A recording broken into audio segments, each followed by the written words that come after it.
নাবালিগ অবস্থায় যার বাচ্চা মারা যায়, ওই বাচ্চাগুলিকে আল্লাহ পাক রব্বুল আলামিন কিয়ামতের ময়দানে বাপ মার জন্য বহুত বড় সুপারিশকারী বানায়। বাচ্চাগুলি আল্লাহর কাছে ডাক দেয়া কয়, মালিক, ও মালিক, তুমি আমারে দুনিয়াতে পাঠাইছো, পাঠানোর সময় আমার মা কত কষ্ট করছেন, জান বের হয়ে যায় অবস্থা। এরপরে আমি দুনিয়াতে আসলাম, এত কষ্ট আমি মাকে দিলাম, কিন্তু মার কোনো খেদমত আমি করতে পারলাম না, আমার মা ঋণ আমি শোধ করতে পারলাম না।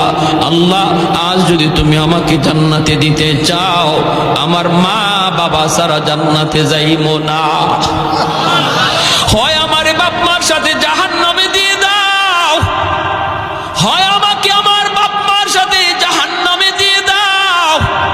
রব্বুল আলামিন তখন বলে, বান্দারে, আমি আল্লাহর আদত হচ্ছে জাহান্নামীকে জান্নাতে দেওয়া, কিন্তু